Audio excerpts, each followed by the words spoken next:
सांग माने आपण माने समस्ते जानी थिबे जे जीवन रे किछि भी संकट आसले कलिजुग रे एकमात्र भगवान बजरंगबली श्री हनुमान एका अछन जे प्रत्यक्ष भाव रे पृथ्वी रे उपस्थित अछन आउ तांकर ना मात्र नेले एका सबु संकट रोग दुख इ सबुर नाश हेथिसी। किंतु काना आपण माने जानिछन जे बजरंगबली हनुमान कर उपरे भी थरे शनिदेवकर प्रकोप पड़िथिला आउ तार परिणाम स्वरूप काना सब घटिथिला आसन जन्म। नमस्कार सांग माने मुई आपण मानकर संबलपुरिया भाई।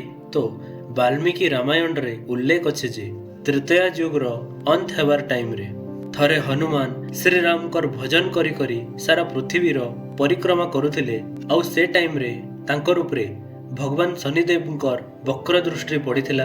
तो कहा जायसी जे शनिदेवकर कोप 7.5 वर्ष लगे पड़िथिसी आउ पहला 2.5 वर्ष शनिदेव मनीषर मस्तक रे बसिथिसन जहार द्वारा मनीष के सबु बेले मूड दुखा रहिसी आउ मनीष बहुत प्रकार रो बीमारी रो सामना करसी।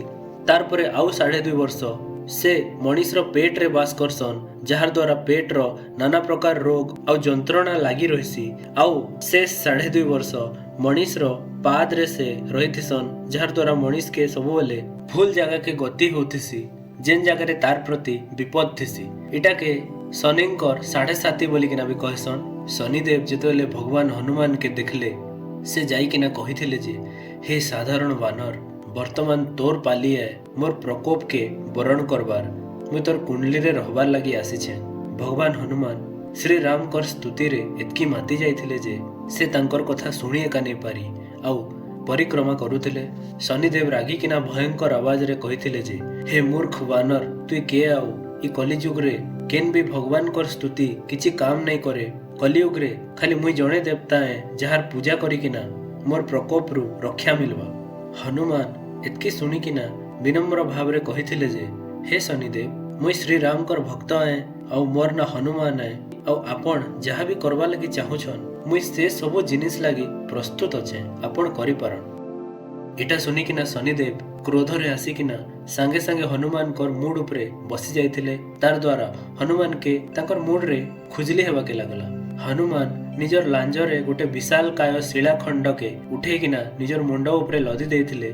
तार द्वारा शनिदेव के कष्ट अनुभव हेतिला। किछि समय परे एंते एका गोटे परे गोटे बड़ बड़ शिला खंड के से निजर लांजरे टेकिकिना तांकर मुंड उपरे लदी चालले जहार द्वारा शनिदेव धीरे धीरे कष्ट अनुभव कले और तांकर गर्व चूर चूर हे गला। से रियलाइज करले जे हनुमान जने साधारण वानर नै से आउ से कष्ट अनुभव करिकिना हनुमान कर मुंडा उपरु ओल्हेई पड़िथिले।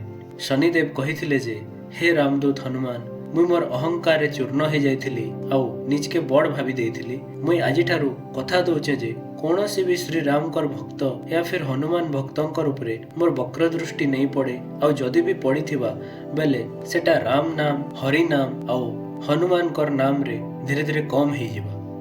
तो सांग माने इ प्रकार रे शनिदेव आउ हनुमान कर आमना सामना हेथिला आउ से दिन परठू बिलीव अच्छे जे शनिदेव कर महादशा पड़ले हरि भक्ति आउ राम स्तुति करले मुक्ति मिलसी। आशा करूचे सांग माने इ टॉपिक टा आपण मान के भल लागिथिबा और जदि भल लागला बेले सपोर्ट करबे। जय मां समलेई, जय जगन्नाथ, जय सिया राम।